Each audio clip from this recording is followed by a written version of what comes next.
Okay, let's dig into this a little bit deeper. We're going to jump back into Desmos and we're going to investigate our S of t function for a window that's really zoomed in on point 0.8 S of point 0.8.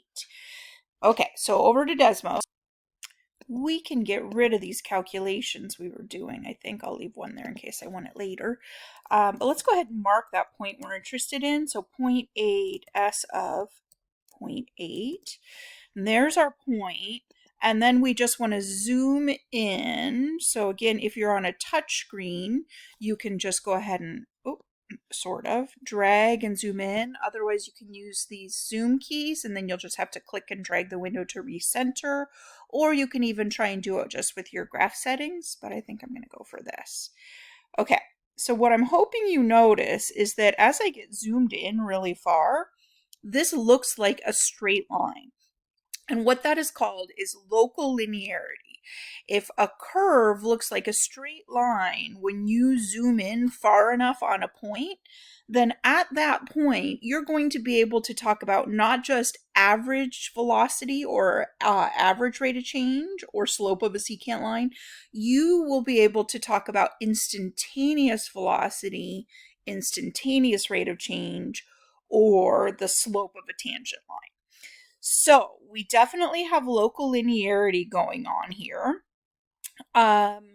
What we want to do next is go ahead and try and use that. So I said we'll be able to talk about instantaneous velocity.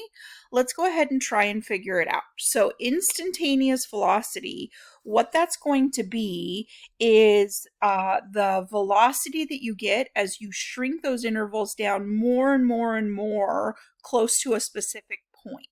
So I have Desmos all set up so that you can see this. You don't have to be able to recreate this one, but looking in here, I set this all up. Feel free to look at what I've got going on if you want to know how to do some fancier stuff in here. But I've got my function, and then I built something that tells me the average rate of change from 0.8 to any other point I want, and I made a slider that will change that other point's x value. So I can move this around, and what I'm interested in is when these points start to get really close together, that interval gets really small. We're getting closer and closer to being able to say, instead of just from 0.8 to some other point, this is the average velocity, we're getting close to being able to say, this is the velocity at the single time 0.8. I'm trying to think if there's anything down there. Nope, that's just my formula. So what's really nice is that we can see what happens to this slope as we play around. Okay, so let me jump back just one step. Before we pull that number out, let's go ahead and look at doing this numerically. Oh, excuse my line. That just means plugging in numbers and trying to estimate with average rates of change. We basically did that in part C. So when we're building this table and looking at these average velocities as we get shorter and shorter intervals, first ending at 0.8 seconds and then starting at 0.8 seconds. So if you can follow that pattern in, as we shrink our interval down and get closer and closer points to that 0.8 value, we're going along in this way, we end up with these middle 2 points, and we could get more detailed by making even shorter intervals, but this is pretty short. And what you can do, since we're being asked for just a single estimate, is you could average those two. So that was 6.56 plus 6. Set it. 24 divided by 2. And what you should get from that is about 6.4. Another way to do this is to build your interval, not so that it starts or ends at 0.8, but so that it is centered around 0.8. So you could just go average velocity from 0.79 to 0.81. The idea being, if your curve is getting steeper or less steep as you go, you want to kind of average that out so that it's not particularly strongly weighted towards either too steep or not steep enough. So this is how you would estimate instantaneous velocity numerically.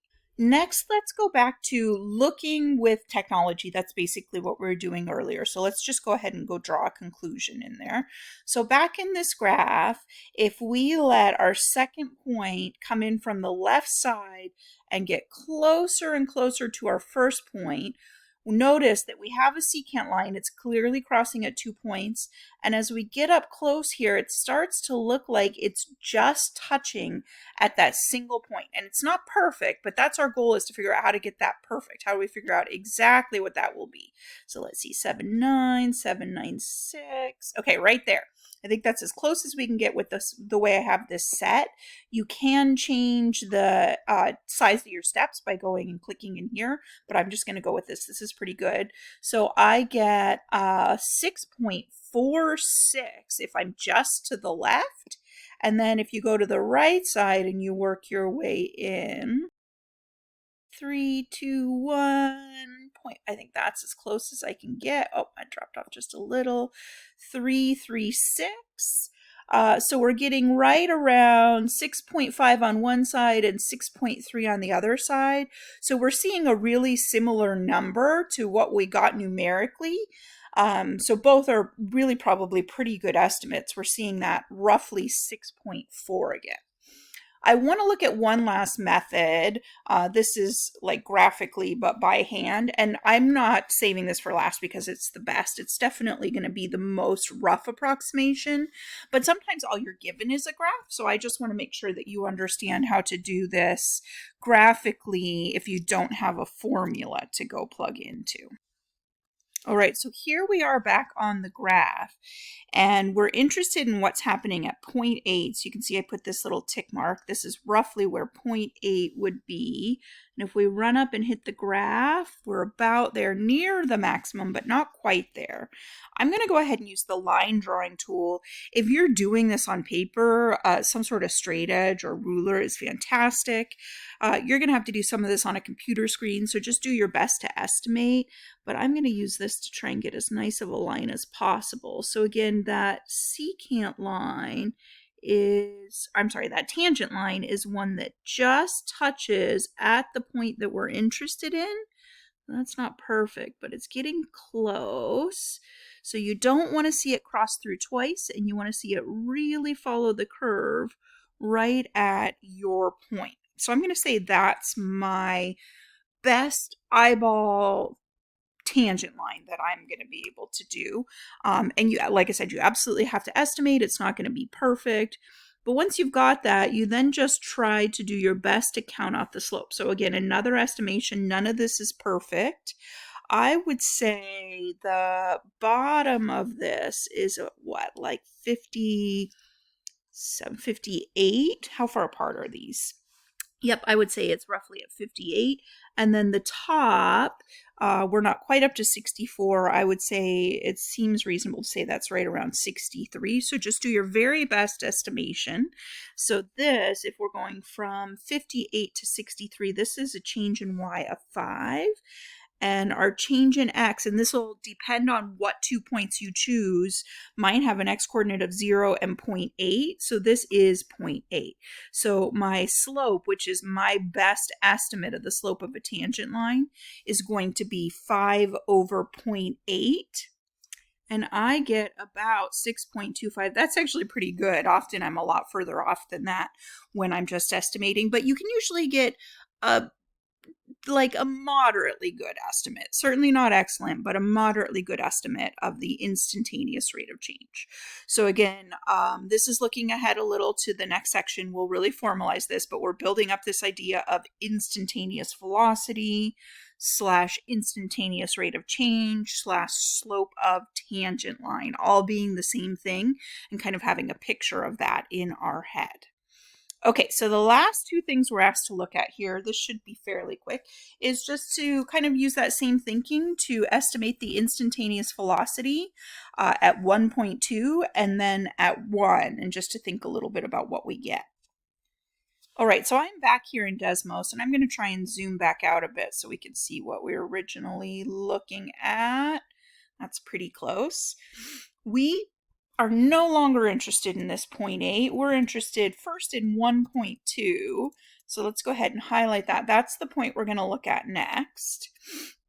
And then over here, we already have the 1.2 in there, so let's go ahead and just play with the second point. So if we want to estimate the instantaneous rate of change, we could do something like 1.1 to 1.2. And again, the order doesn't matter as long as you're consistent.